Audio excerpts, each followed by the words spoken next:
The opinions expressed on the radio program by the hosts, guests, call-in listeners, or chatters are solely the opinion of the original source who expressed them.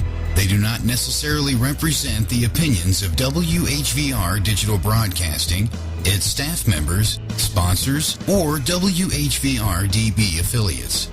Thank you for listening, and we hope you enjoy the show.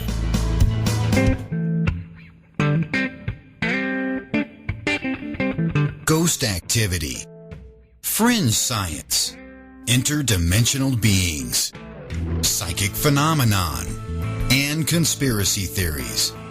Does the truth exist? How close are we to finding it?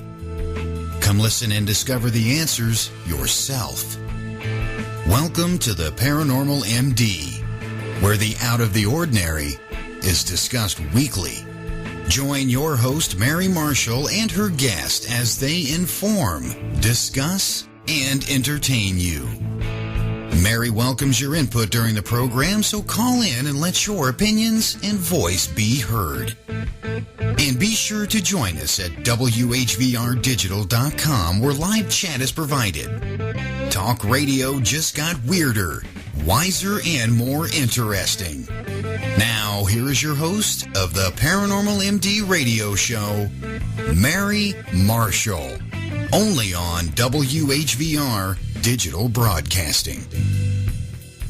Hello, and welcome to the Paranormal MD.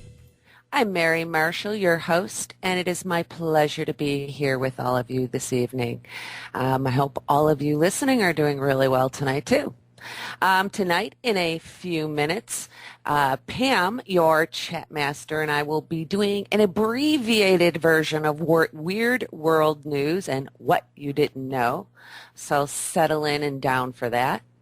Also, my guest for this evening, who will be joining us in just a little bit, is Thomas Fusco, who is an independent researcher who has devoted nearly 3 decades investigating the relationship between mind, physics, spirituality, parapsychology, and scientific anomalies, basically relating it all to paranormal phenomena with the goal of uncovering the unifying cosmological framework.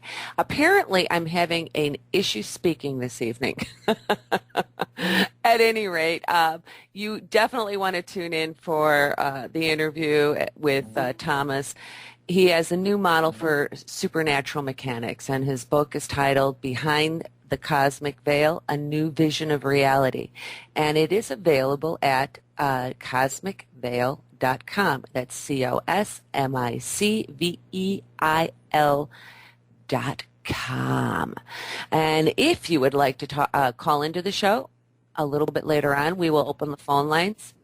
And the direct studio phone line is 618-421-4522.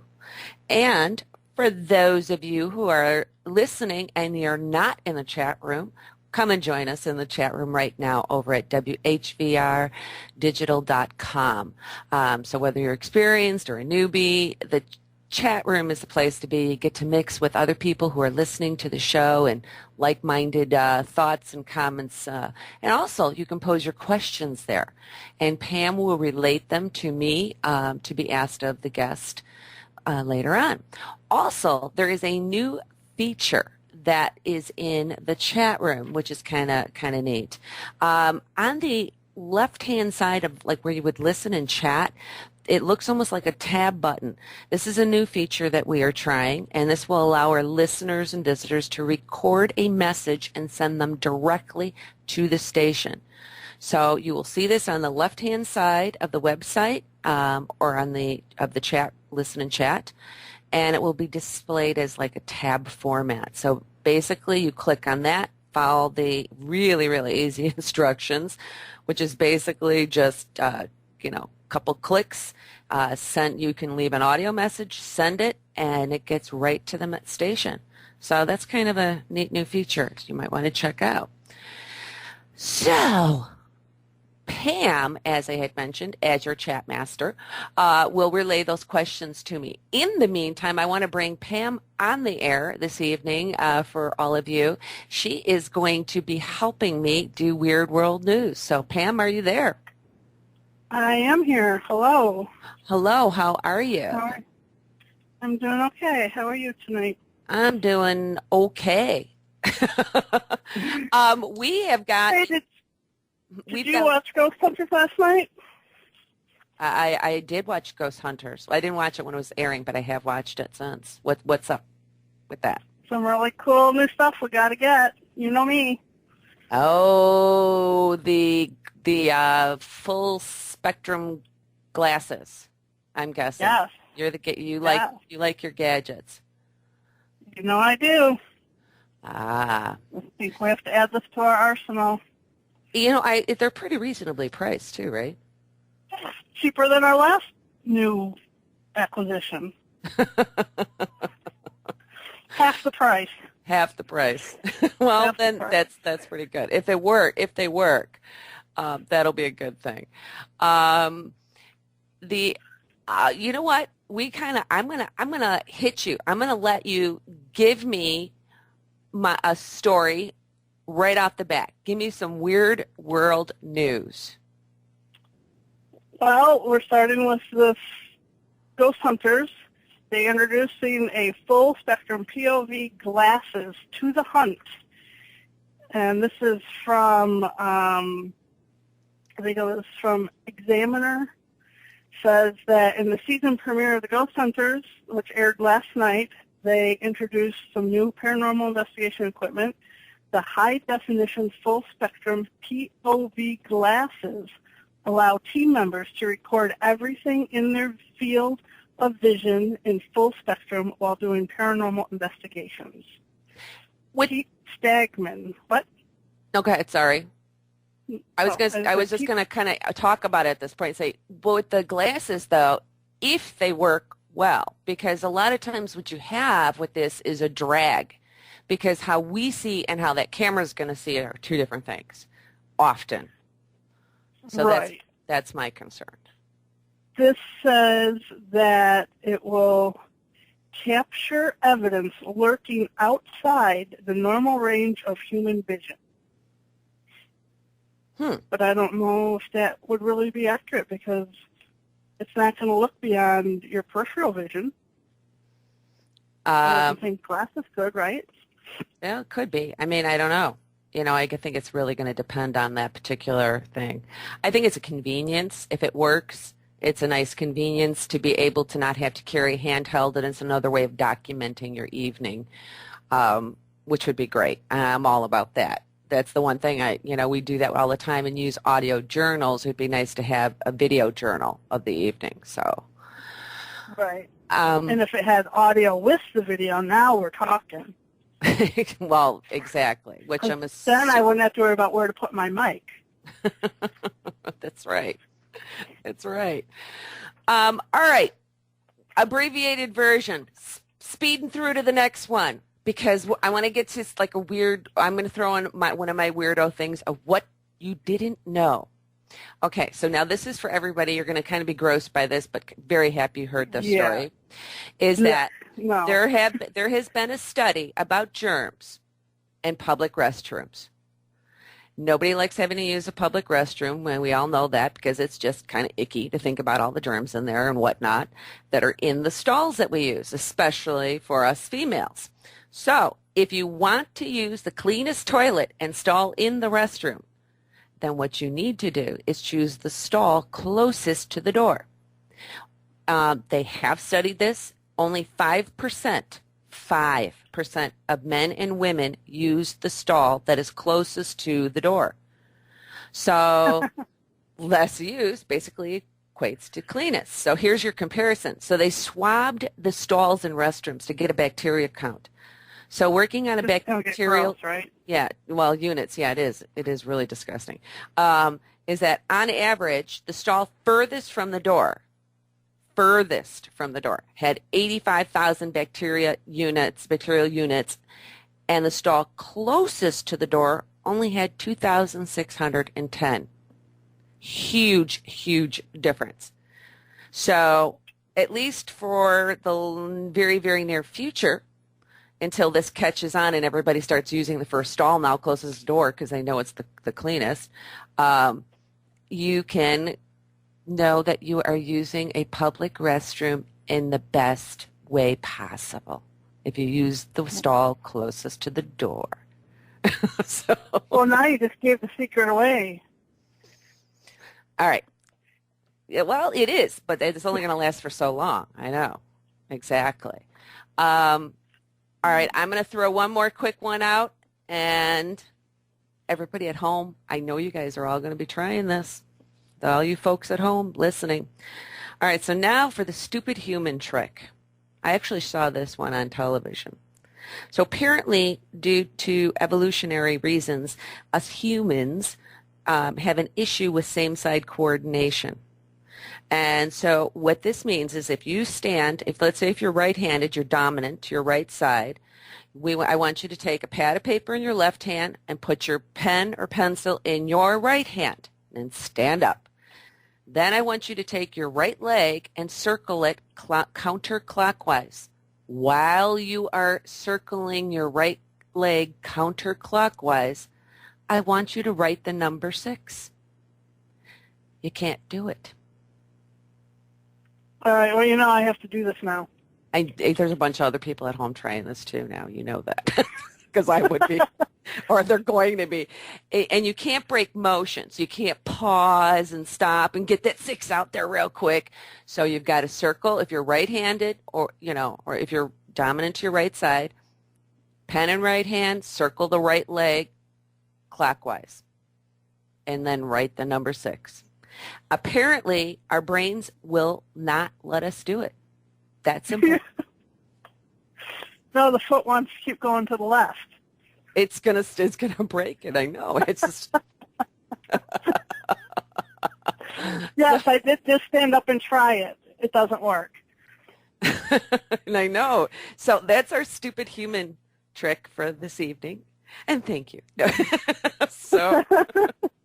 Glad you didn't have video on that one. I know. It's like how many people are sitting there going, oh, my gosh. We are going to, you know what? We're really going to cut this close. However, can you give me a quick overview of the very strange government use of their drones? Oh, yes. Government is using roaches, birds, and fish drones to spy on you. Video and pictures. So the Air Force is using air vehicle directorate that resemble pigeons.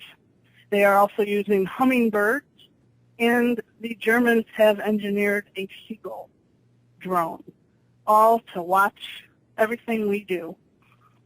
Which is just creepy.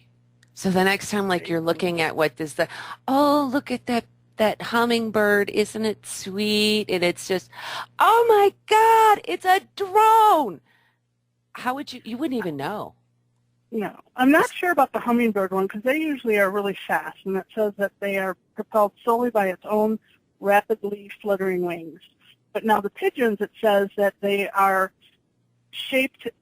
pigeon-shaped drone that perches on a wire as it surveys a target while simultaneously gathering energy from the power line.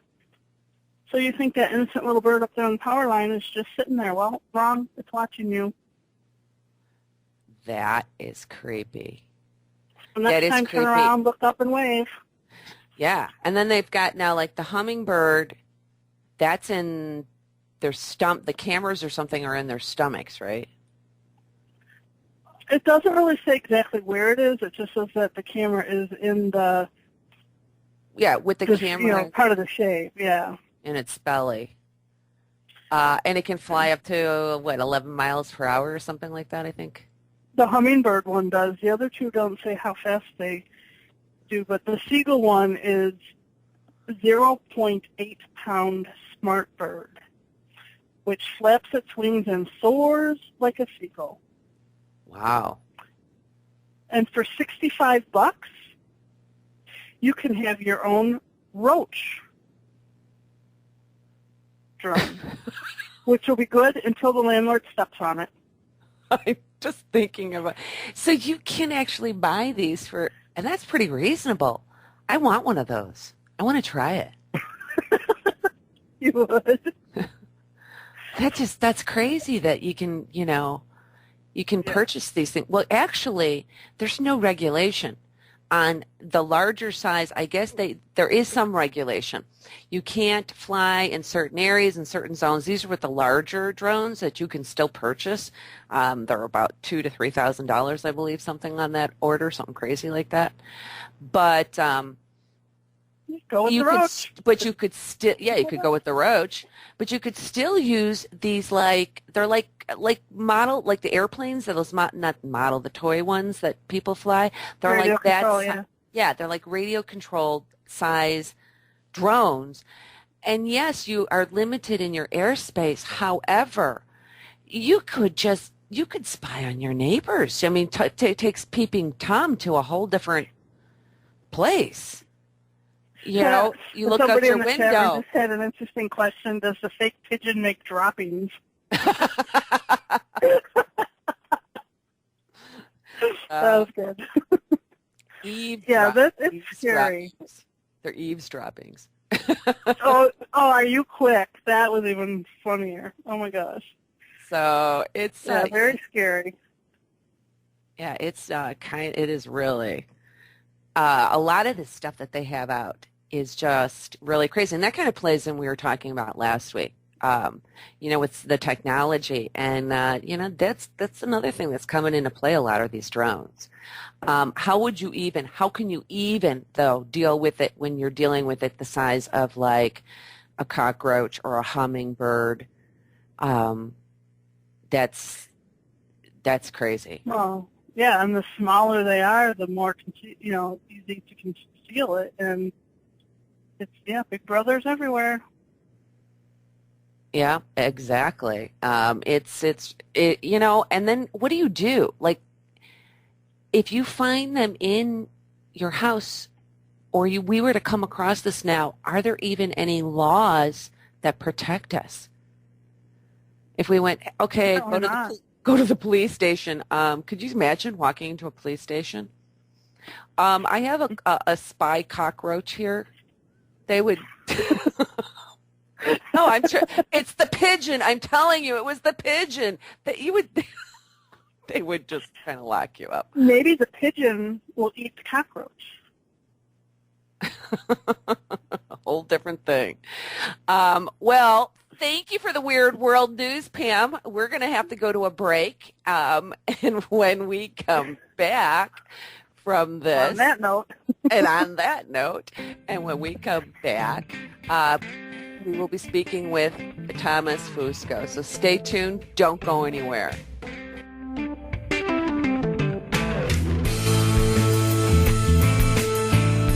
WHVR Digital Broadcasting, now fat-free and low in calories, so you can eat your words.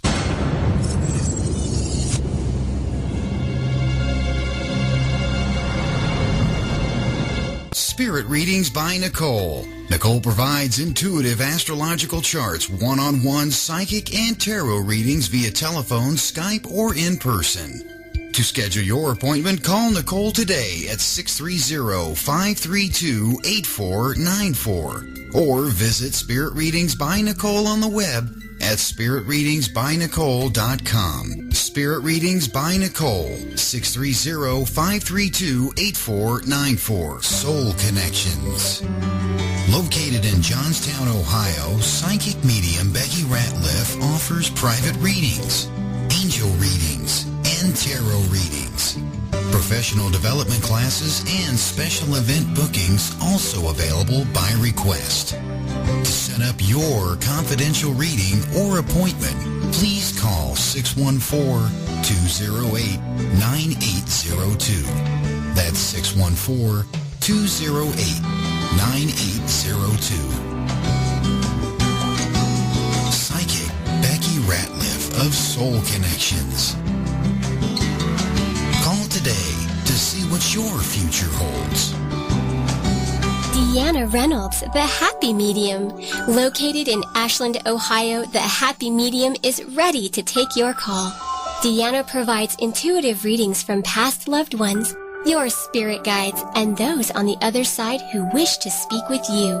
Are you ready to hear from those who want to help you find that happy medium? Then call to schedule your reading today at 419-207-0314. That's 419-207-0314. Or find Deanna Reynolds on Facebook under Deanna Reynolds Happy Medium. Mention you heard this ad and receive $10 off your first reading.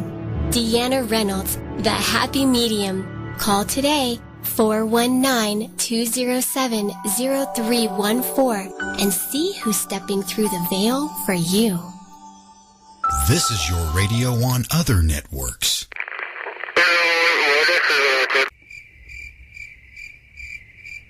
This is your radio on WHVR Digital Broadcasting.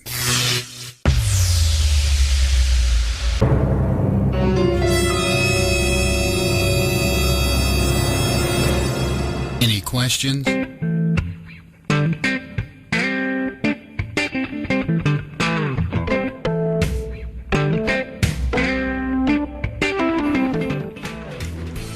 Hello, and welcome back. I'm Mary Marshall, your host, and you are listening to the Paranormal MD Radio Show live on WHVR Digital Broadcasting. If you'd like to call in with a question or you have a comment, the studio phone lines will be open in a little bit.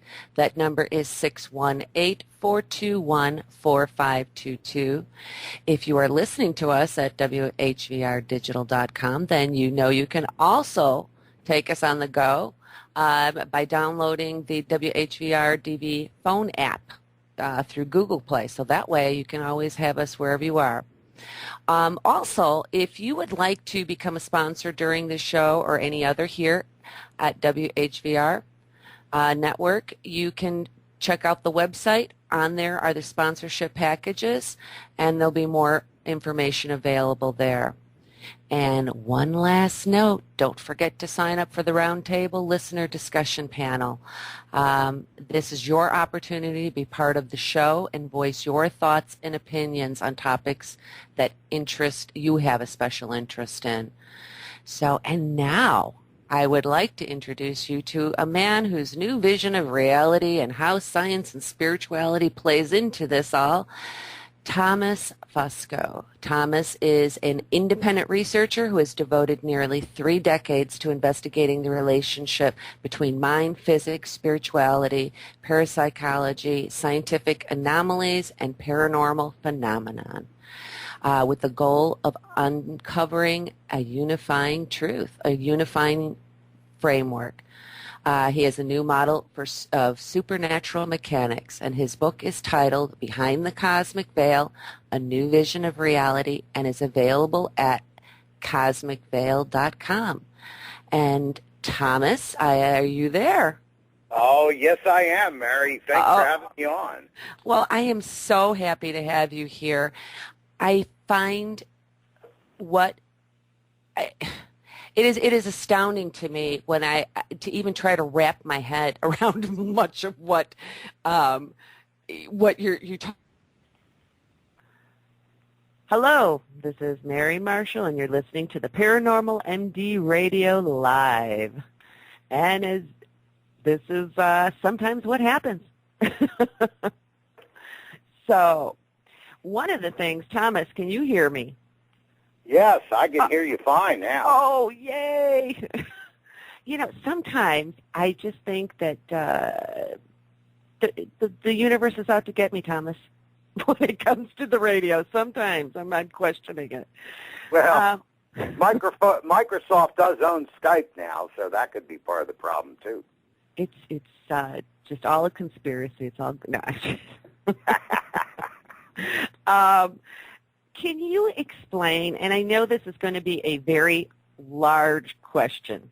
It's a short amount of words, but very large in its nature.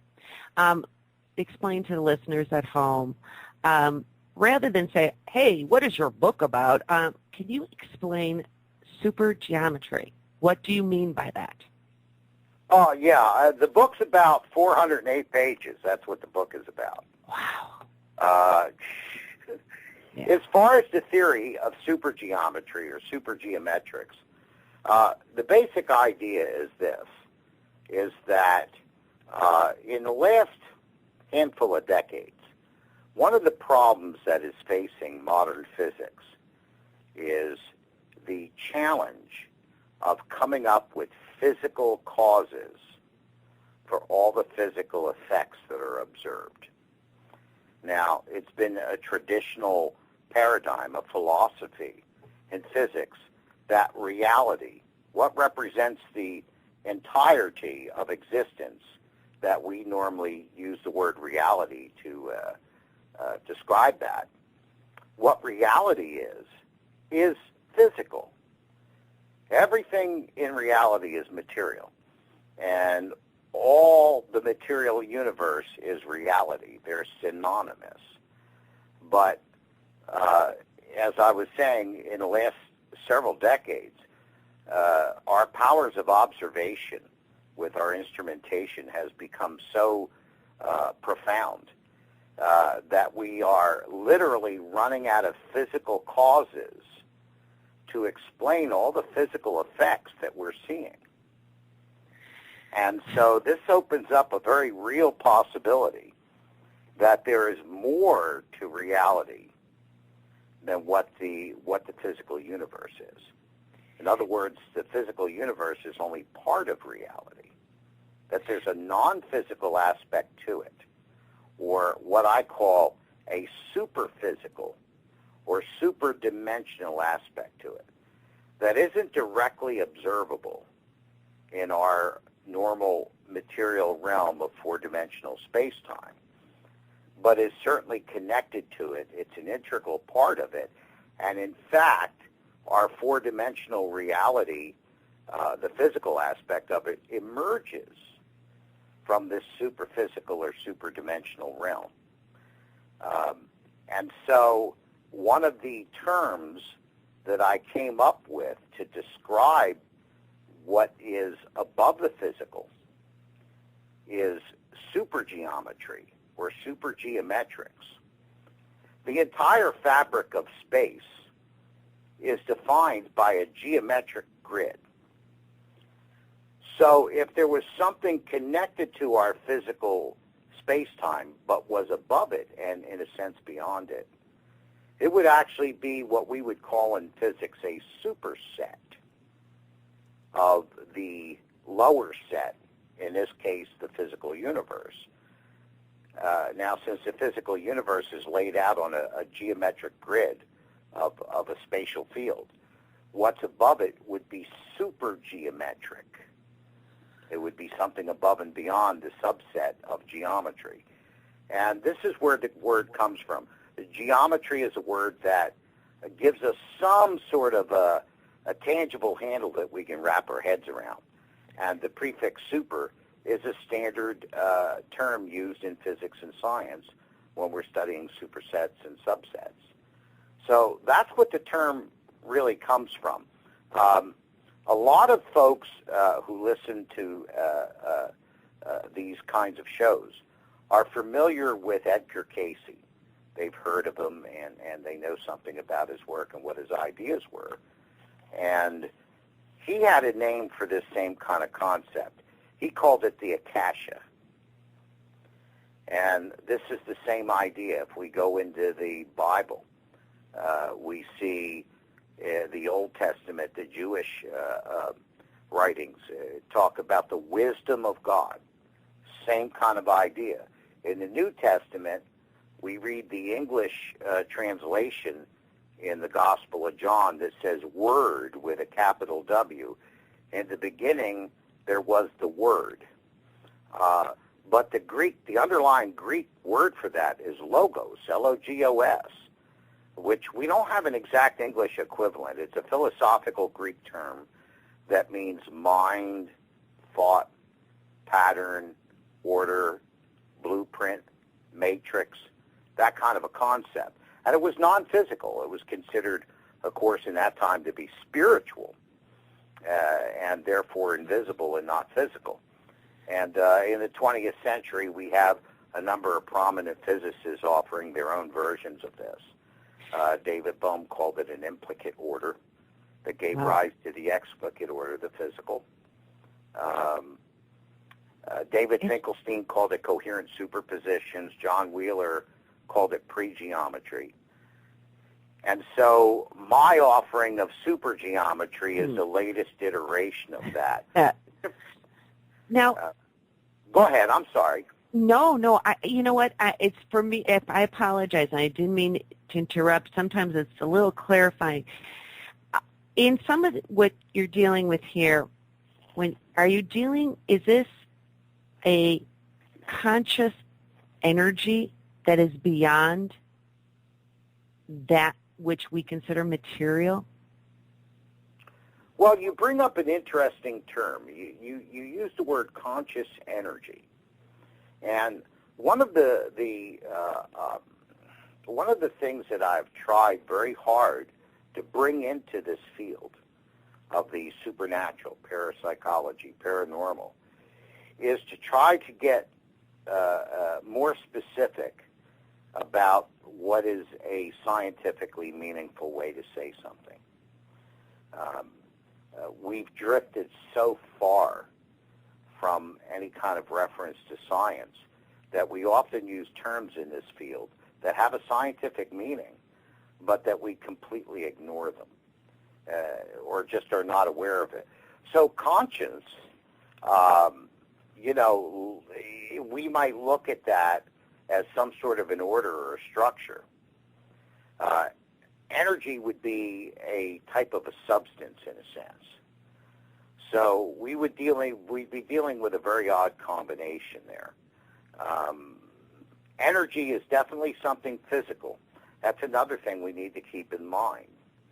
And so if we're talking about something that's not physical, we're not talking about energy. We may be talking about some sort of a coherent, dynamic pattern of information or an order or a pattern that can be conscious. It can have an intelligence to it. But it wouldn't have a substance. Right. Okay. So subsequently, we can't really use that term energy, if that answers your question. It does. It does. And a lot of this is, I'm sure is really difficult to wrap your head around because we are such tangible beings.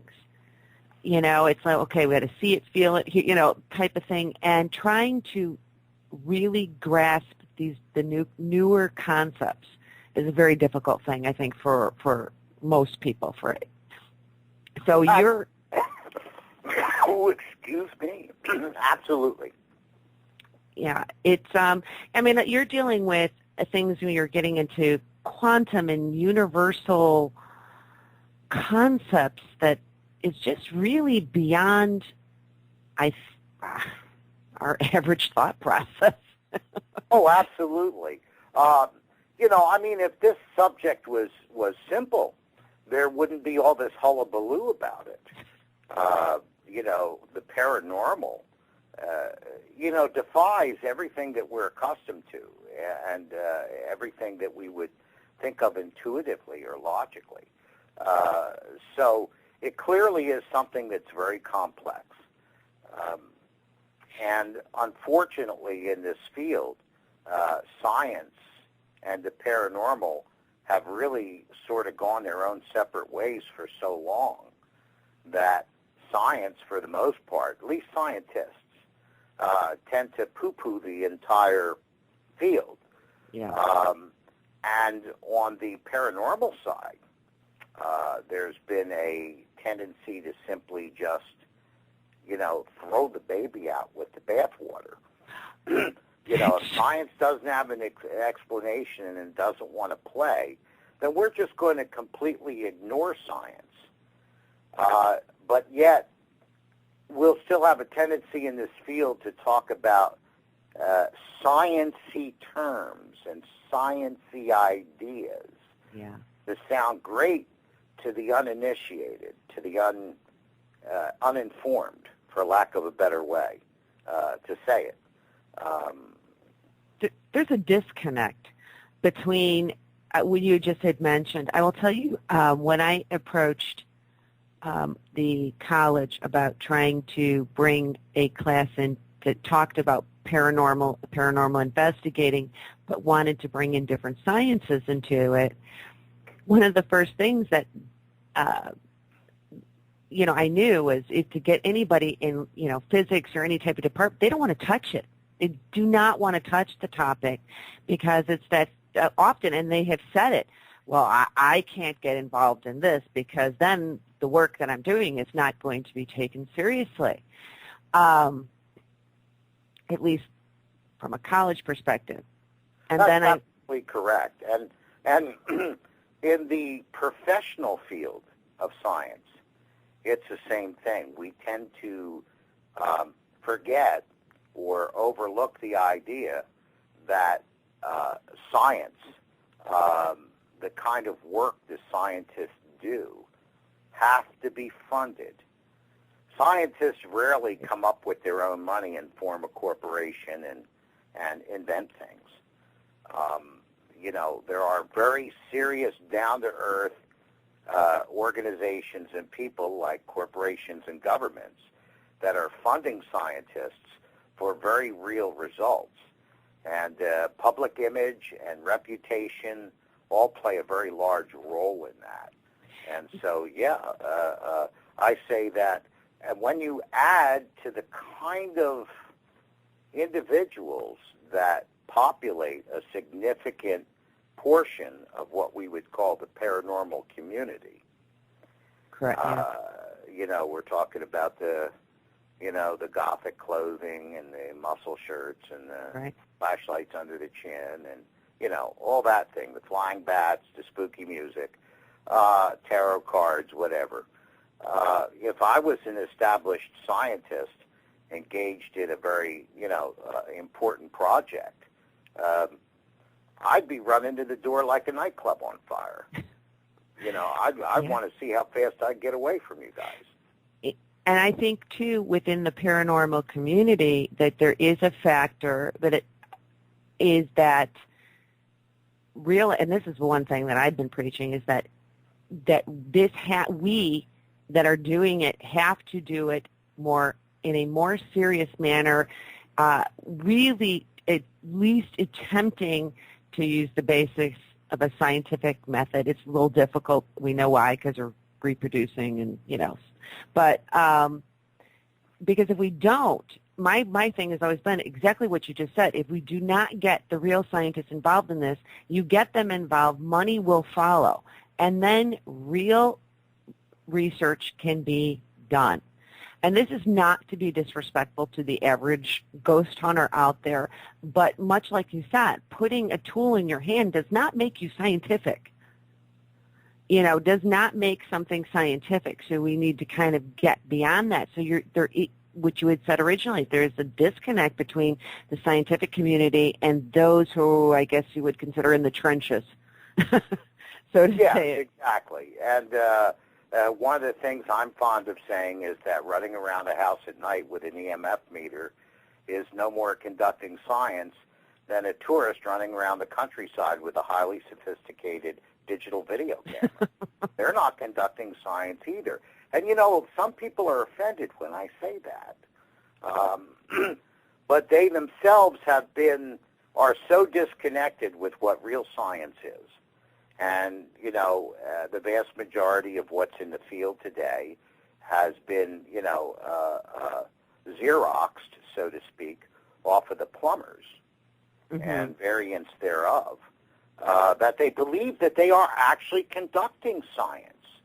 And it's a big problem.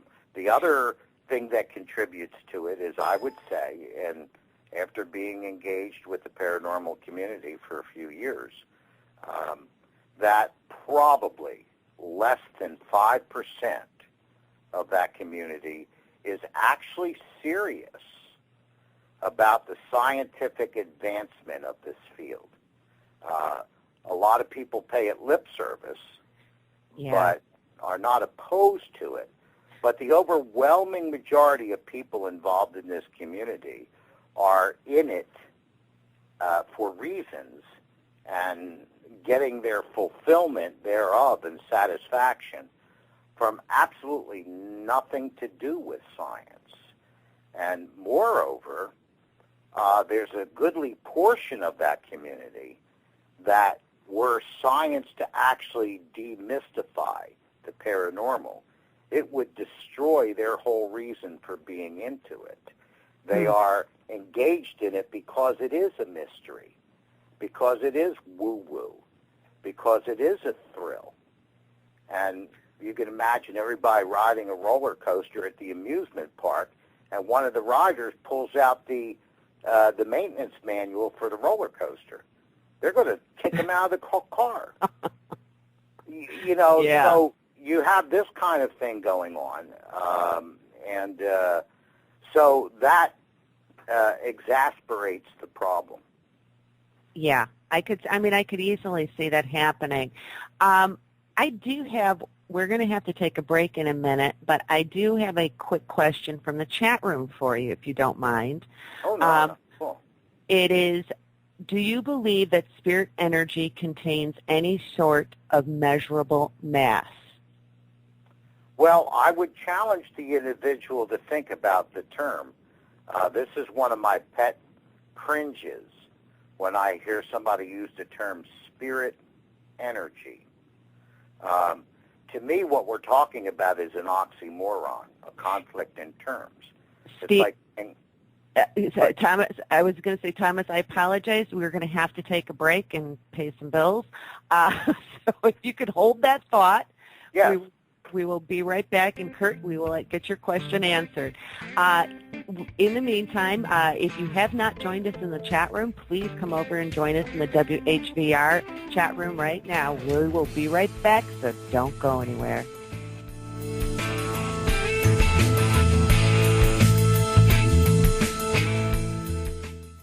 This is your radio on other networks.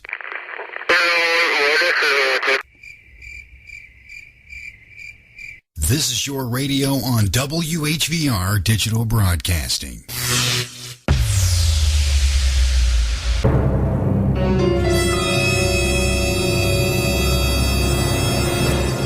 Any questions? Are you looking for a bigger, better, faster network or hosting solution? Then BBF Network can help. The good people at BBF Network provide hosting, web design and repair, domain registration, consultations, and troubleshooting services for your home or business.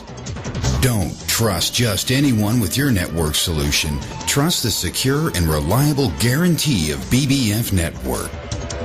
Call today at 855-GO-BBF-HOST. That's 855-GO-BBF-HOST. Or visit them on the web at bbfnetwork.com. Providing secure and reliable hosting plans as little as $4.95 per month, you have everything you need to begin your next project. So call today at 855-GO-BBF-HOST. bbfnetwork.com. Making things happen. The Sounds of Clarity by John Tokarczuk. Relax and free your mind with beautifully produced music by Reiki master and natural healer John Tokarczuk. Delve into the soothing world of clarity with tracks such as Rebirth,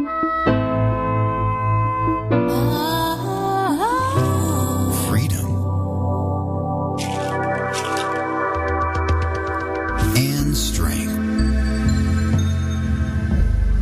John also offers Reiki sessions, attunements, aura, and house cleansing services upon request.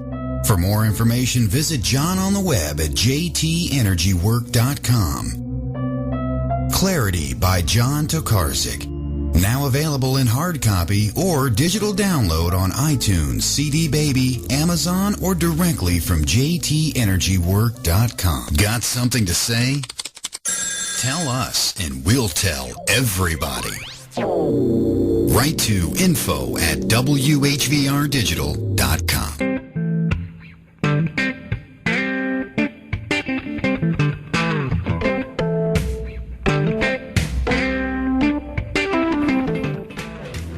Welcome back to the Paranormal MD Show. I am Mary Marshall, your host, and the studio call-in number is 618-421-4522. And we are speaking with Thomas Fusco, and he is going to tell us a little bit more about his book, but first he's going to answer a question for us. Thomas, want me to rephrase that question again for you from one of the listeners in the chat room? Yeah, I've been watching the chat room, and there's Kurt's bringing up a couple of issues here that are very, very important, and they strike at the heart of some of the things that I want to talk about.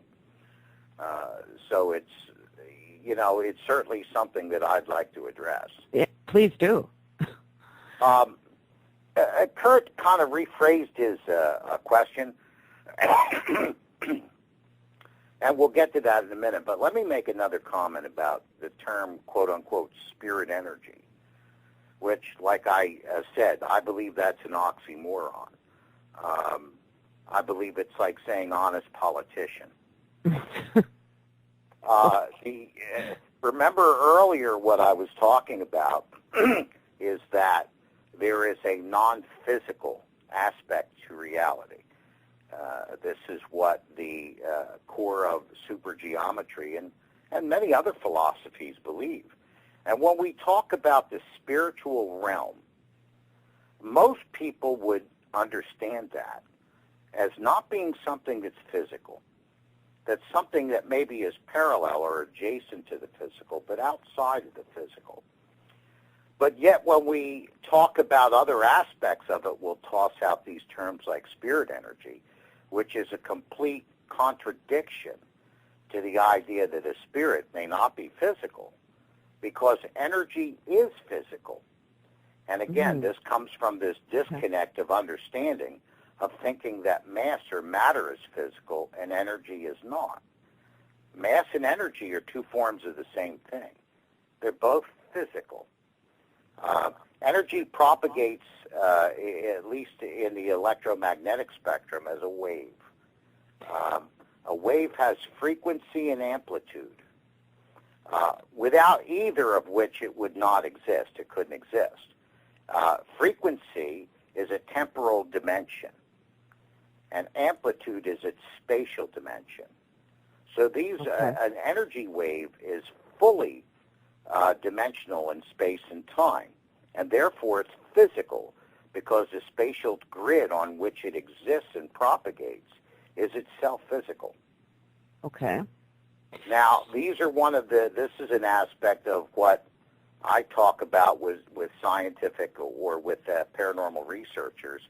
If you're researching energy and bringing in instrumentation to measure it, and virtually everything that's brought in is some sort of a measure or recording of electromagnetic radiation, you need to understand what that is.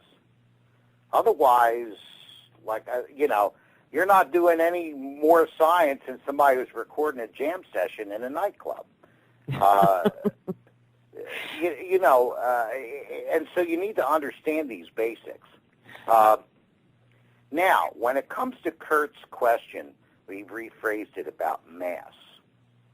This is where it gets very, very interesting. And to properly understand it, I'd probably have to give a half-hour or 45-minute prelude to it. Oh my To get the, well, we need the condensed version. Yeah, I'm going to try the best as possible. Let me try to phrase it in the simplest way I can.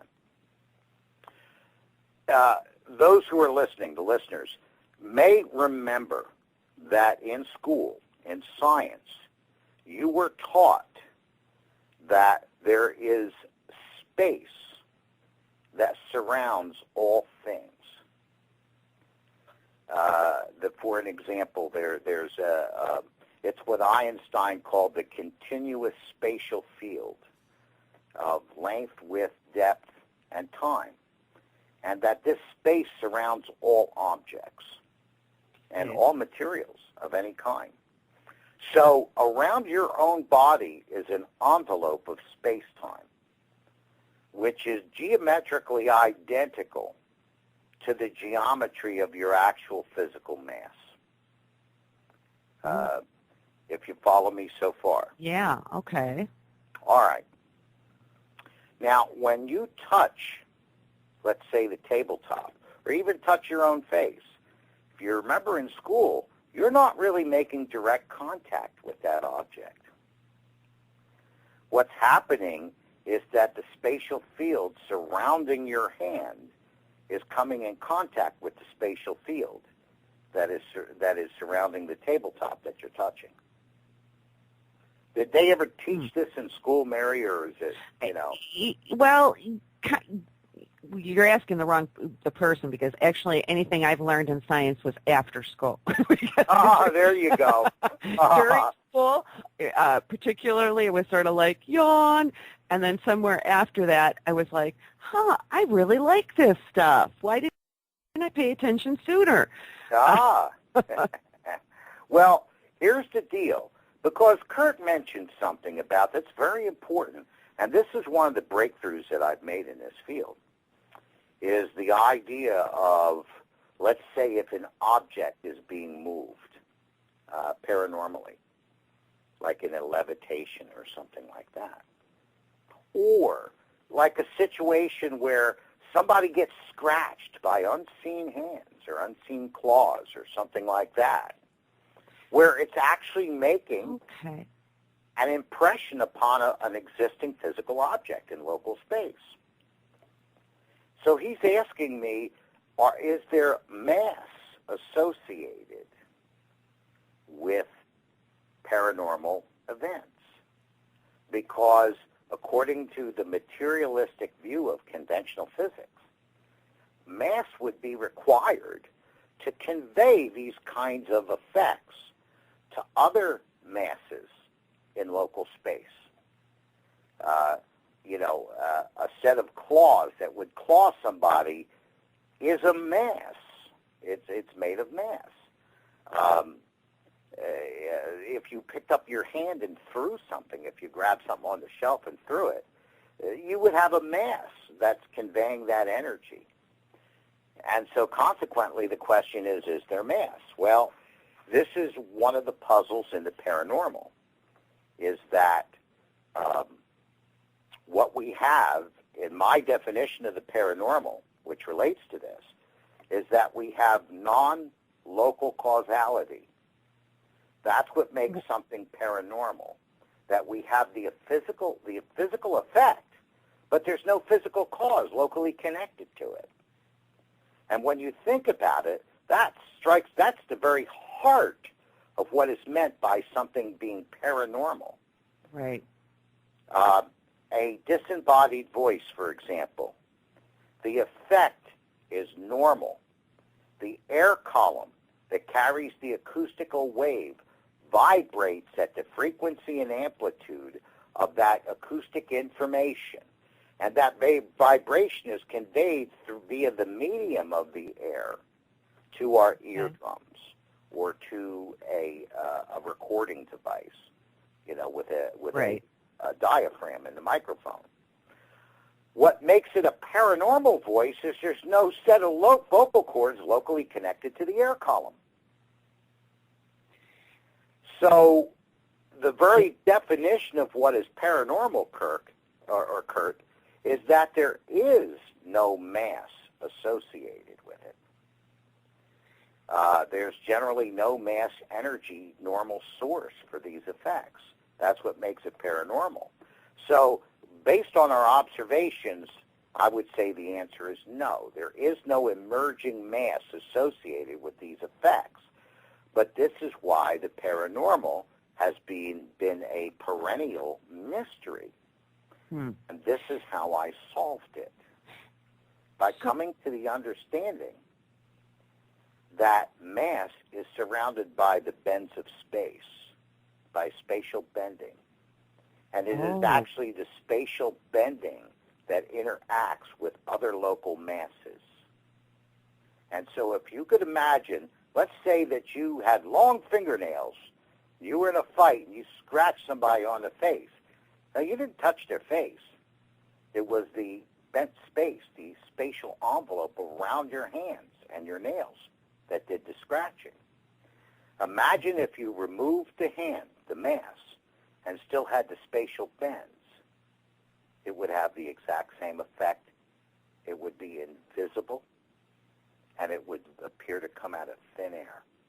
Gosh, it's so trippy. Because as you're speaking, I'm formulating in my mind, pictures too, and it strikes me as far as when I'm looking at the universe and light bending, and often what they don't see is what they can tell that there's something there, like dark matter and stuff like that. And I'm trying to make that connection. Well, here's another interesting thing about my work, and I'm glad you brought this up, Mary, because another thing that distinguishes my work from virtually everything else that you've heard in this field is that mine is a true scientific theory. Lots of people say, I have a theory, I have a theory. They do not have a theory. They have a notion. They have a speculation, but they don't have a theory. This is another disconnect with science. Thomas, I apologize. Hold the thought. We need to go to a break. As soon as we come back, I want to hear so much more about this. Because the entire way that you've approached this is just amazing to me. So for everybody listening, if you have not already joined us, please join us in the chat room over at WHVRdigital.com. We're going to take a break. We have much more to come. I'm speaking with a guest, Thomas Fusco. So don't go anywhere. We will be right back.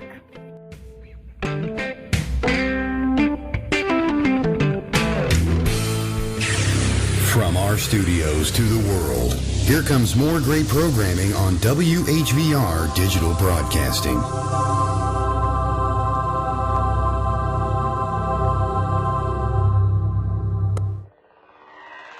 Are you looking for a bigger, better, faster network or hosting solution? Then BBF Network can help. The good people at BBF Network provide hosting, web design and repair, domain registration, consultations, and troubleshooting services for your home or business. Don't trust just anyone with your network solution. Trust the secure and reliable guarantee of BBF Network. Call today at 855-GO-BBF-HOST. That's 855-GO-BBF-HOST. Or visit them on the web at bbfnetwork.com. Providing secure and reliable hosting plans as little as $4.95 per month, you have everything you need to begin your next project. So call today at 855-GO-BBF-HOST. bbfnetwork.com. Making things happen. Today's world is a busy one, but that doesn't mean you can't listen to your favorite paranormal talk radio shows. Download the free WHVR-DB mobile application and take us with you on the go. With the app, you can listen live, view upcoming guests, interact in our live chat room, and listen to past shows, all from the palm of your hand. Just search WHVR Digital on the App Store, Google Play, or Amazon to download and unlock the power of paranormal talk on WHVR Digital Broadcasting. Download the free WHVR-DB mobile application today and see why talk is our business and business is good. Deanna Reynolds, the Happy Medium. Located in Ashland, Ohio, the Happy Medium is ready to take your call. Deanna provides intuitive readings from past loved ones, your spirit guides, and those on the other side who wish to speak with you. Are you ready to hear from those who want to help you find that happy medium? Then call to schedule your reading today at 419-207-0314. That's 419-207-0314. Or find Deanna Reynolds on Facebook under Deanna Reynolds Happy Medium. Mention you heard this ad and receive $10 off your first reading. Deanna Reynolds, the Happy Medium. Call today, 419-207-0314 and see who's stepping through the veil for you. Soul Connections. Located in Johnstown, Ohio, psychic medium Becky Ratliff offers private readings, angel readings, and tarot readings. Professional development classes and special event bookings also available by request. To set up your confidential reading or appointment, please call 614-208-9802. That's 614-208-9802. Psychic Becky Ratliff of Soul Connections. Call today to see what your future holds. Listener tested. Heaven approved. WHVR Digital Broadcasting.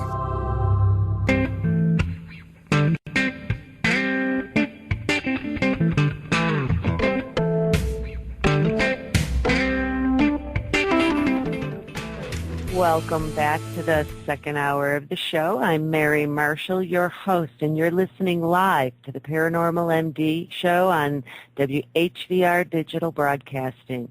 Studio phone line is 618-421-4522. I am speaking with Thomas Fusco, who is simply an amazing and brilliant man. Thomas. Yes. This is just incredible what you've been telling us so far on all of this. Well, I warn about involuntary fetal positions and primal thumb sucking. I thought you were going to say like our heads exploding or something. Proceed. I haven't had that done yet, but well, you know, now when you're talking about in your book, and you're basically, the entire approach is an entirely different, larger picture you've looked at of how the universe works. Yes. Yeah, because it occurred to me early on when I went into my own personal investigation of paranormal and supernatural that... Hello, can you hear me? Yes, I can hear you. Oh, it was interesting. All of a sudden it seemed like I lost again. I was like, no, what happened? Uh-oh. Was I talking over you without knowing it? No, I wasn't hearing anything, so I apologize if I just interrupted you. Oh, my. Well, that's okay. Anyway, I realized that the traditional path that others had taken to research specifically paranormal and parapsychological and supernatural phenomena was not going to work. These paths have all led to relative dead ends, to little snippets of interesting relationships and meaningful coincidences, but nothing solid. I realized that I was going to have to tackle the whole enchilada. I was going to have to tackle the question is how the universe is actually put together. Because these events that we call paranormal occur within the physical realm. Since they occur in the physical realm, they have to be in accordance to the laws and principles that govern the greater physical universe in which they are a component or a subset or a part. And if the current models of reality that science has offered do not explain paranormal phenomena, then there's something wrong with those models. There is something incomplete or erroneous about them. And so this is what I set out to do. Now, if I can, I'd like to mention something that briefly got touched upon before the break. Please do. And I was talking about the actual bending of space, being able to have the same physical local effect as mass, but without the mass necessarily being present. And I was talking about making predictions based on my model. This is what distinguishes a real scientific theory from pretty much all the other quote-unquote garbage and nonsense that you hear out there that's called theories. A true scientific theory makes predictions about aspects of reality that are experimentally testable. If it doesn't make those predictions, it's not a bona fide theory. Okay. And so that's another little piece of scientific education there. So Yeah. one of the predictions my theory makes is that, first of all, based on this idea that we have the bending of space causing local effects without the presence of mass, it makes a very strong prediction that there is no such thing as dark matter.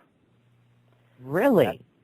Yes, and this is something that I've stood in almost violent defiance of mainstream physics for years now, that I predicted that they will never find dark matter because it does not exist. That the bends of space, the gravitational effect that is being observed in the universe, that is far in excess of whatever mass there is in the universe to explain it, as much as close to 90% of the gravitational effect in the universe has no local adjacent physical causal mass with it, which has caused the materialists to imagine, to make up this imaginary substance called dark matter. And they talk about it like it's for real and it's a foregone conclusion, and it is not. My model predicts that there is no such thing as dark matter, that the bending of space and the gravitational lensing that we see in the spatial grid is being caused by a process that's occurring superphysically, that we can't directly observe, but we can observe the effect. Now, it's interesting that I just read a little article in the latest Scientific American that has continued to validate the experimental results over some years now, that no matter how they try, they cannot find any evidence for the existence of dark matter. Right. And the last experiment they did, the big one, looking for the WIMPs that they call, the weak interactive, what is it, massless particles or something like that. I can't remember what it actually means, was 20 times more sensitive than the experiment before. And after running it for 3 years, it came up with zilcho, zero, nada, nothing. Mm-hmm. It's not there.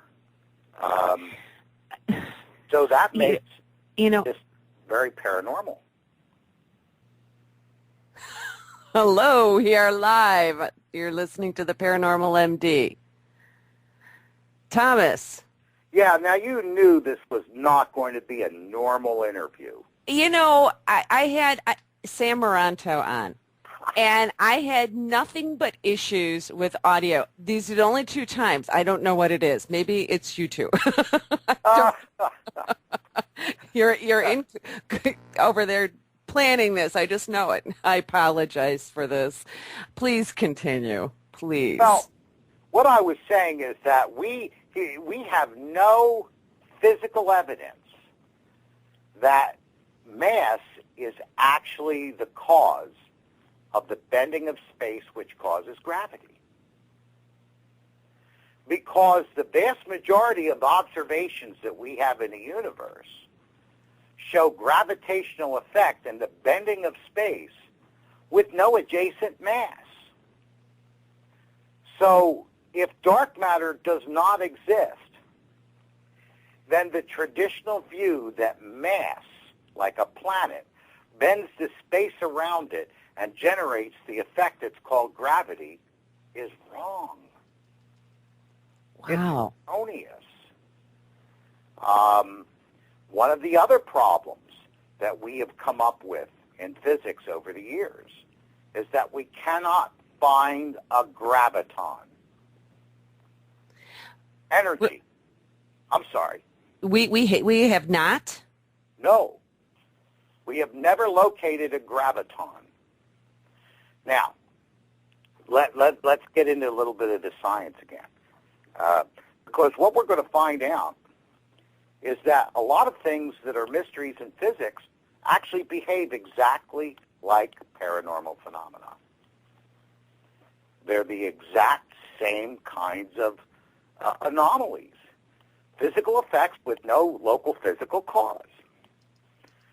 So the traditional view has been that gravity is one of the four fundamental forces. We have electromagnetism, the strong and weak nuclear forces, and gravity. But in order for it to be a physical force, it has to propagate, it has to be conveyed as a wave that particulates as a particle. So in electromagnetism, we have an electromagnetic field that particulates as an electron. And so if gravity is a similar effect, we have to have a gravity wave that particulates as a graviton. There's no evidence that gravitons exist.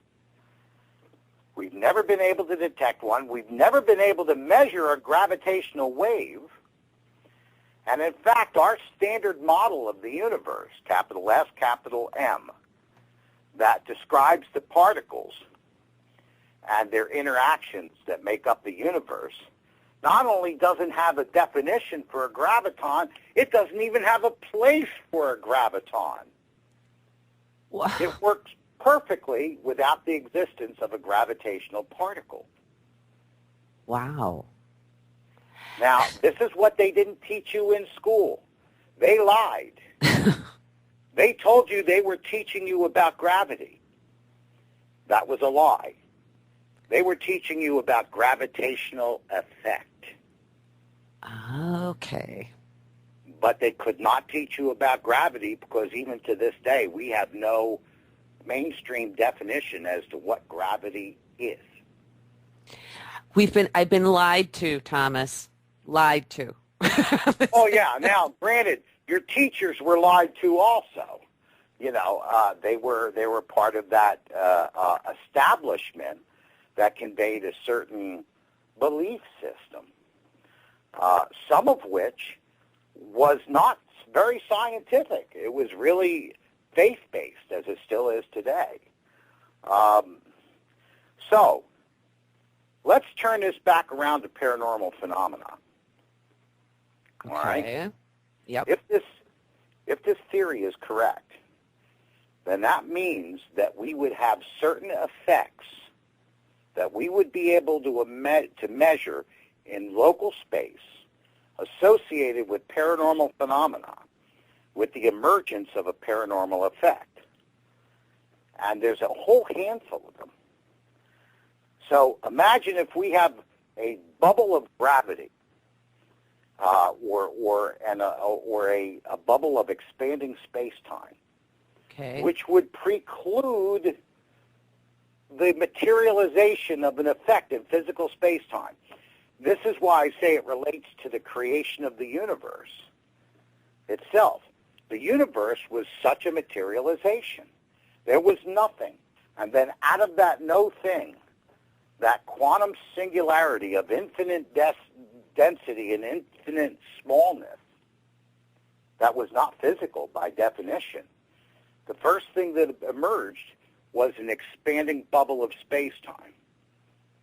And then mass and energy began to particulate and materialize on predetermined patterns within that bubble of space-time. Okay.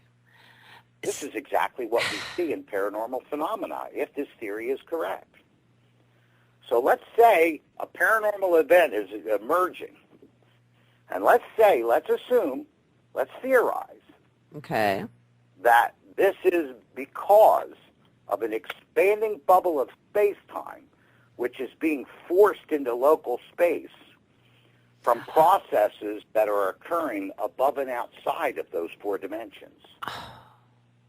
That we can't see the cause, we can only see the effect. There would be certain predictions that we could make. And I'll run through these fairly quick. If we've got anyone that we want to talk about in detail, we can. Okay. I'm just going to let you know there's about 2 minutes. I think I can run through them. Okay, go for it. One of the things that we would see is the emergence of an electromagnetic field out of thin air because of the excitation of the electrons in the physical content occupied by the crushing effect of the expanding space-time bubble. So that crushing space, that compressing space would excite the electrons in the air molecules that would jump into their higher orbits over the nucleus and would produce an electromagnetic field out of thin air. When they expend that excitement and fall back down into their lower orbits or valences, they can give off light and heat. These are known phenomena. We use this effect every day. We pass an electromagnetic field through a material, excite the electrons in the atoms. They jump up to their higher orbits. When they fall back down, they emit photons. That's called a light-emitting diode. That's an LED. Wow. So here we have this bubble of space-time, jacketed in an electromagnetic field and emitting photons. What is that in the paranormal world? All right. And I need to tell you to hold that thought.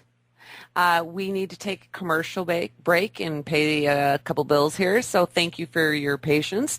But I want to let you know that if you've missed any part of this show, you can listen to it at WHVR's On Demand. So go grab a drink. Don't go anywhere. We have much more to talk about, so we'll be right back.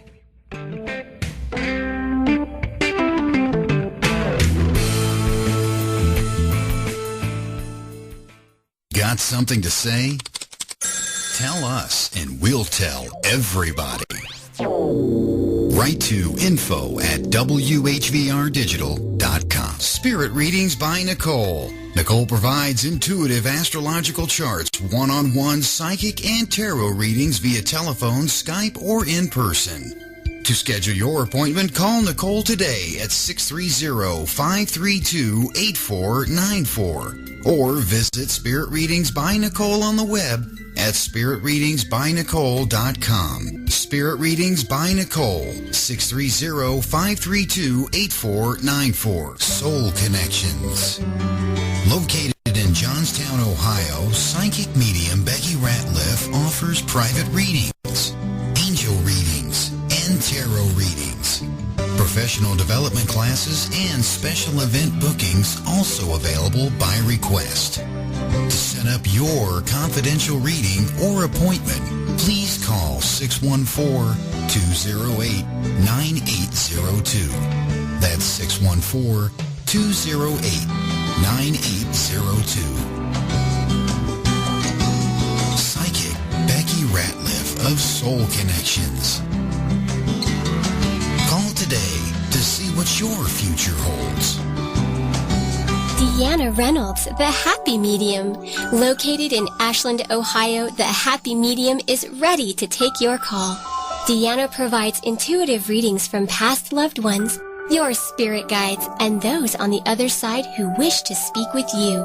Are you ready to hear from those who want to help you find that happy medium? Then call to schedule your reading today at 419-207-0314. That's 419-207-0314. Or find Deanna Reynolds on Facebook under Deanna Reynolds Happy Medium.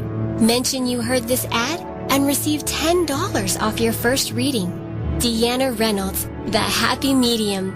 Call today, 419-207-0314, and see who's stepping through the veil for you. Listener tested. Heaven approved. WHVR Digital Broadcasting.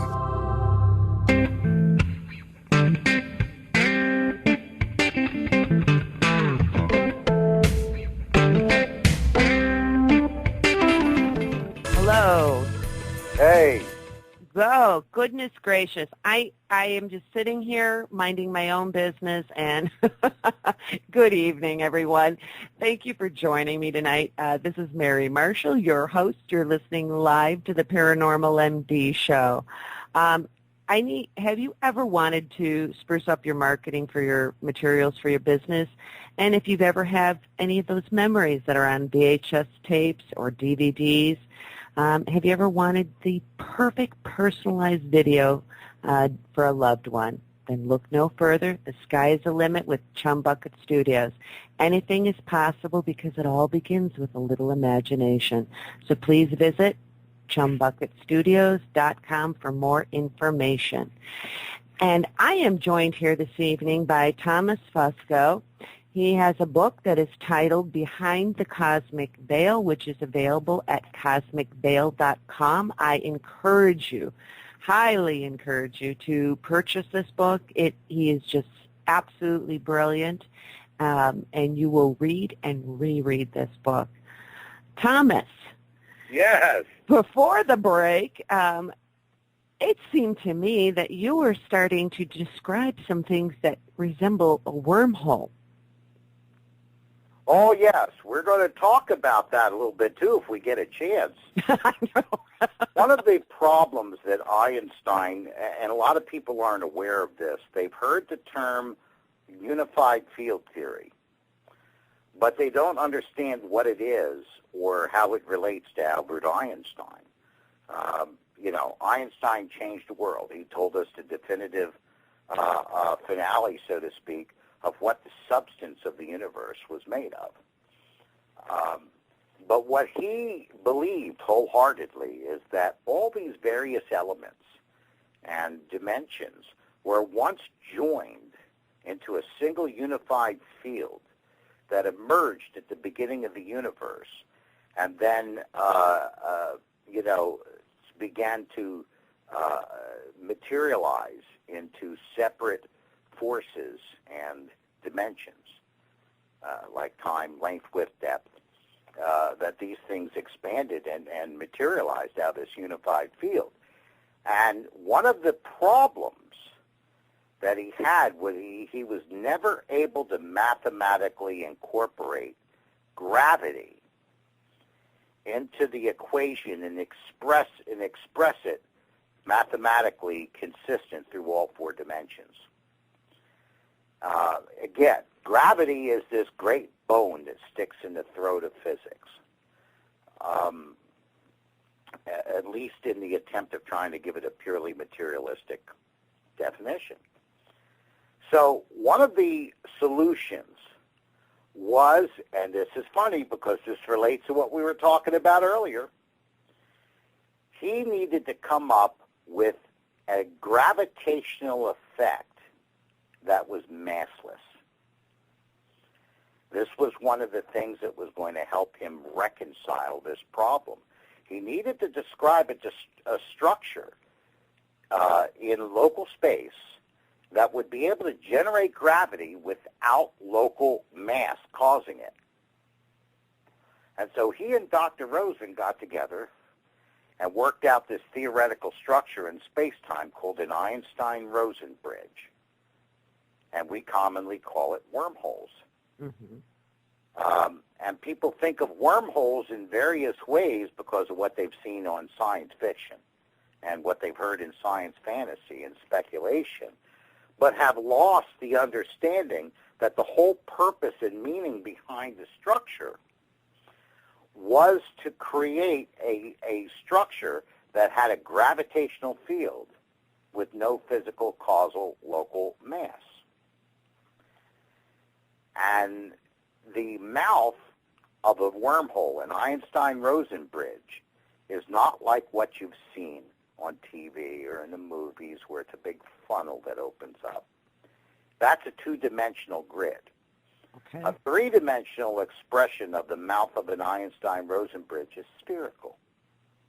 It looks like an orb, like a ball. Hmm. So here's another consistency with this new model. Now, what if we had a bubble of space-time open up in local space? We talked about the electromagnetic fields. We talked about the heat signatures. And we talked about luminous phenomena associated with this, all that we see in paranormal phenomena. Another effect it would have is as it opened up, if it opened up fast enough, faster than the laws of equilibrium would allow the air around it to flow inside the ball through the bends of space and fill in the temporary vacuum it was causing, the barometric pressure in that ball would be lower than the surrounding air, and consequently, because there's less physical content holds heat energy, not the air, or not the space, but the air. Right. You would have a cold spot. And so here we have situations where it's happened in paranormal investigations where they've recorded heat signatures and cold spots at the same time. How could that be? Right. This model says that the heat signature is coming from the external surface of the space-time bubble, and the cold spot's coming from its interior. And as soon as the laws of equilibrium allow the air to come in and reach a level, equilibrium of pressure inside and outside, the cold spot vanishes. And this is exactly what happens. Yeah. We would have, and this is an incredible thing, one of the predictions of this model is that this would cause local gravitational fluctuations. Moreover, it would cause the emergence of an independent gravitational field. And by independent, I mean separate from the gravitational field of the Earth, that would express itself in all directions at once, not just the unidirectional lines pointing to the center of the Earth. It would be recordable on 3 axes. And this experiment has already been run, and it's been confirmed. Really? The emergence of gravitational fields associated with the emergence of paranormal effects on 3 axes. The experiment was done, believe it or not, with the internal gyroscopes that are included in these portable iPods and iPads. Really? Yes, because they can be set in a way so that if you rotate the tablet or the device, that the image will stay parallel to the ground. Right, that makes sense. That's a gyroscope. So, using it in reverse, if you had these mounted in a stationary plane or a stationary mount, and you saw the image starting to move by itself while the device is staying straight, that's a fluctuation in the gravitational field. The experiment has been tried and has been found valid, successful. This is a prediction of this model that has been proved. Another thing that it predicts is that we would have fluctuations in time. We would have temporal anomalies because time is integrated in space. This has also been experimentally demonstrated now. People would report at times, depending on where the effect is going on, a feeling of heaviness. Right. You do hear that. Because there's an increase in the total gravitational effect in local space. Oh, my gosh. That totally makes sense. Now, before this theory, all of these paranormal phenomena were disparate events that we knew they occurred in unison or together, but we didn't understand how a mystery breeze was associated with an EVP, was associated with an apparition, was associated with strange sounds or drops in temperature. This model ties them all together. Again, if that space-time bubble opens fast enough so you have a significant drop in barometric pressure in the interior of it, well, you'll have the same mechanism that drives the wind, the movement of air molecules from an area of high pressure to an area of lower pressure. Unlike what your instincts tell you, the wind sucks. It doesn't blow. The wind is pulled along. It's not pushed along. Right. And so you would have a mystery breeze appear where there's no doors or windows open. Now, when you're dealing with, yeah, and I hope I'm going to even be formulating this question properly. When you're dealing with the idea of the Einstein-Rosenberg bridge, and as we often are taught, wormholes quickly collapse upon themselves as they are formed. But yet, it totally makes sense what you're saying about the disbursement and being, as far as cold spots. Now, when we're dealing with something like orbs, how does this play into, I guess I'm looking for the relationship. If you can explain the relationship of some of the specifics like you had with cold spots, the same thing with orbs in relationship to this.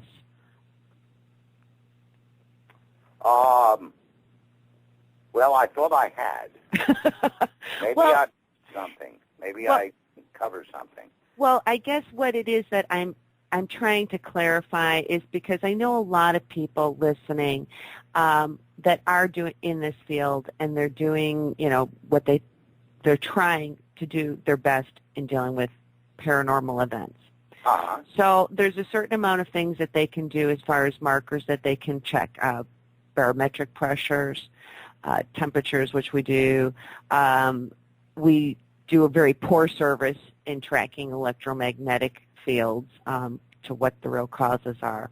Mm-hmm. So a lot of what I'm trying to say is that on a practical note, what can the average person do, the average investigator do, in helping to document the types of phenomena that occurs in a way that does justice to this whole unifying theory of yours? I can mention a couple things briefly, but I'll also mention a reference to where people can go to and find much more about this from a practical point of view. Let's take the common perception in the paranormal when they feel a cold spot, or they experience a temporary malfunction in electrical equipment. That as soon as that electrical equipment is removed from the paranormal arena, it turns back to normal. This is the same effect that's observed in ufology, where a close proximity to UFO phenomenon, suddenly cars go dead, batteries seem to go dead, flashlights don't work, radios don't work. But nobody in ufology would claim that the UFO is draining your ever-readies in order to physically manifest. That misconception only occurs in the paranormal field because they're thinking about a ghost. The ghost must be draining energy in order to physically manifest. Well, the physics aren't there for it. The reality of it is, and they loosely relate to E equals MC squared, that energy can be converted to mass and vice versa. But they ignore the other part of the equation, which is how much energy would be required to physically manifest. The entire energy output of the sun is not sufficient to create 1 ounce of mass. So when you understand that, you wouldn't be talking about, 6 volts of batteries draining for a spirit to manifest or physically manifest, or a cold spot of 2 feet across, 20 or 30 degrees. You would be talking about how many square miles have just been sucked down to absolute zero, negative 273 degrees centigrade, just to get a brief moment of a cigarette smoky kind of manifestation. The physics aren't there. Now, that being understood, the paranormal investigator will realize then that when they look at the scientific papers and the scientific information out there, that it is a well-known effect that certain electromagnetic fields propagated at certain wavelengths will affect, interrupt, and even damage electrical equipment. It'll act like a dampening field, which is funny because here they're measuring electromagnetic fields with their instrumentation. They're experiencing a problem with their batteries, and because they got a ghost stuck in between their reasoning, they can't see literally what's happening in front of their faces. You know, when I look at it, it's almost comical. I don't like to laugh because it's very embarrassing and it's condescending, but it is almost comical. And if you're out there and you're embarrassed by what I'm saying, it's a good lesson. It's something to be called to task and say, hey, pay attention. You know, if it matters to you, learn about these things. Now, a paranormal investigator understanding this realizes that an EMF meter is no longer adequate. He has to bring some sort of an oscilloscope in that tells him what the frequency is, not just the presence of an electromagnetic field. He needs to find the quality of the field to, number one, determine what is paranormal that distinguishes it from the electromagnetic fields that we're bathed with all the time. And number two, can get that direct predictive correlation between particular wavelengths and the malfunction of electrical equipment and the appearance of cold spots. Now we're on to something. Yeah. Now we're conducting science, folks. Yeah. And if you really want to know much more about this, I would refer you to my collaborative associate. His name is David Roundtree. He's my man. I love David. And you know, he and I have some different ideas about our sources, but his theoretical model and my theoretical model produce the exact same predictive effects, which is really uncanny. You know, it is interesting because a lot of the approach, and I think that, and again, for people listening at home, I really encourage you to buy Thomas's book because he has so much, and when I say reread, I mean that in a respectful way, is that there's so much to take in. And some of the things that you're referencing, the same thing. I know that David can get really technical about a lot of things, but you have to. You have to. There's no other way to approach a lot of the theories that you are presenting here of how things are working. You know, when you're dealing with, Thomas, a lot of these types of things, and I know we've covered as far as materializations and non-local sources, I am getting some questions, if you wouldn't mind. Could we take a couple of those? Oh, sure, absolutely. Thank you, because we have a question here from Dustin. It's, so you have a disembodied voice whisper recorded on your audio, and nobody else was talking because it was just one investigator and the property owner. Son of a gun, I started to read this and it doesn't go on. Just that question ended. All right. There you go. I was going to try to put that in there. We have another one here. Is that I can comment on that though if you want. If you could, that'd be great. Right, because what we're talking about a twofold mechanism here. We started talking about the primary one in the beginning of the interview. I say that all paranormal effects are divided into two categories, primary and secondary. What we've been talking about later on in the conversation here are all the secondary effects. In other words, these are the effects that we see that are brought about by changes in the local physical environment that precede the primary effects of information materializing in the physical reality the exact same way that it did when the universe began. I say that the process is still going on. So let's say if we have a non-physical or supergeometric organized pattern of information that we would call a vocalization, and we have this bubble of space-time that emerges and all the associated effects that we're observing, and then this superphysical or supergeometrical information drops down from the superluminal level. In other words, it becomes luminal or below. and it becomes dimensional, drops down in this bubble and begins to materialize. The first thing that would happen is the same thing that happens when I was talking about that envelope of space-time that surrounds your body. The surface of that bubble will begin to oscillate and vibrate according to the frequency and the amplitudes emerging from that materializing vocalization. And of course, the surface of that bubble is jacketed in an electromagnetic field.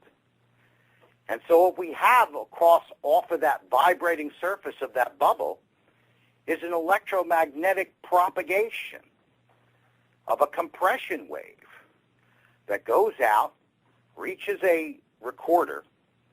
It bypasses the acoustic diaphragm because it's not an acoustic wave, and ducts itself directly upon the copper coils, which then is transferred into the machine. And when you play it back, you hear a voice that no one heard acoustically because it's an electromagnetic effect. Right. I'm so thrilled you just said this because this is one of the things that I personally push. Because a lot of people have a really difficult concept, I think, understanding when you say it's not sound. Right. Like, well, of course it's sound, and then you have to get into that whole of what is sound. And here's where my model also goes beyond what else has been, thought about, and, even David's work, is that at a high enough energy level, so to speak, that bubble of space-time, the surface of it, is going to vibrate so violently that it will actually start pushing the air molecules.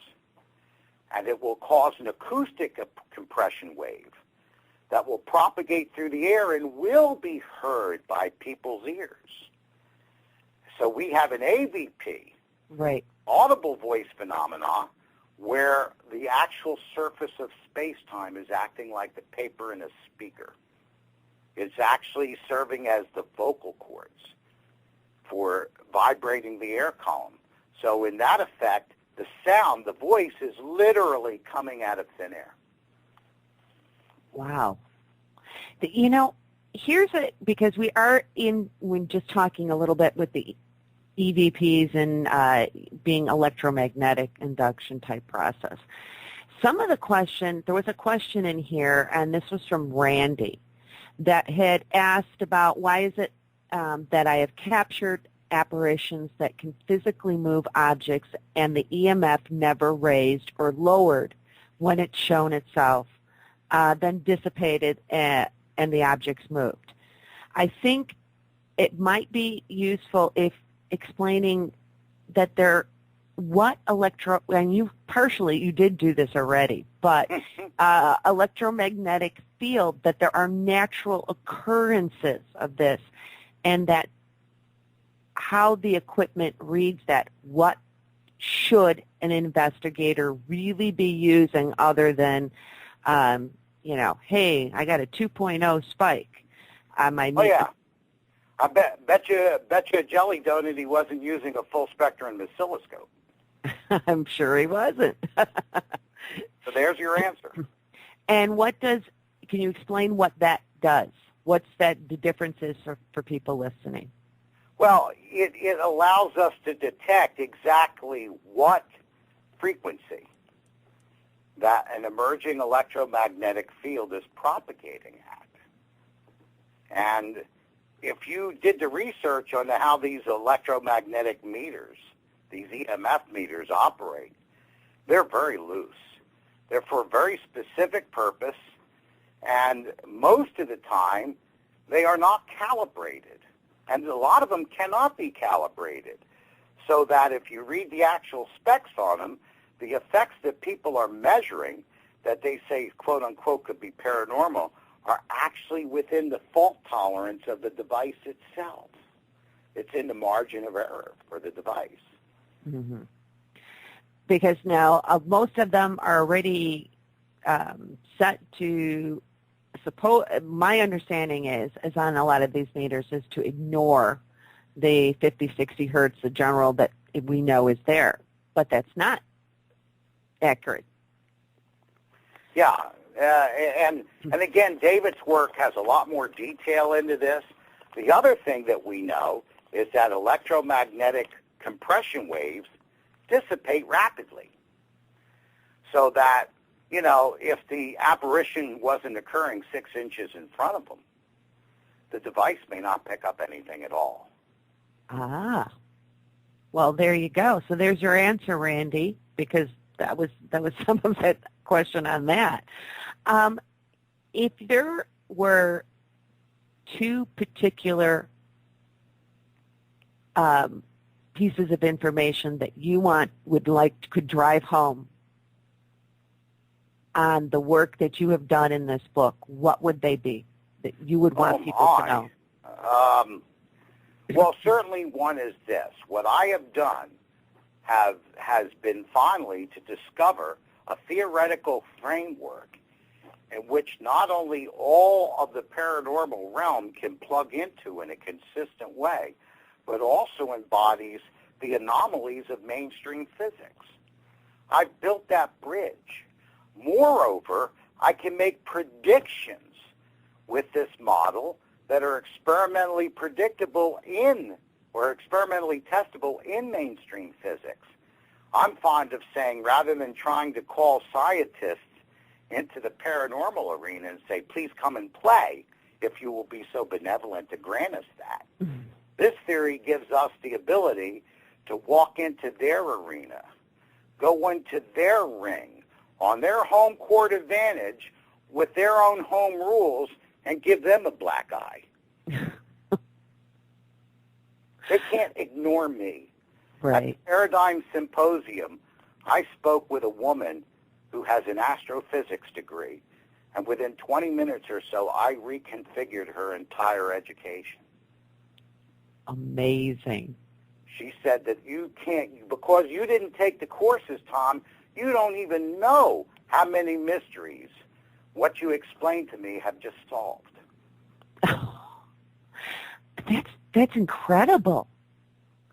That just totally blows my mind that there are people out there that with that type of education, and you're basically re-educating because it's entirely new.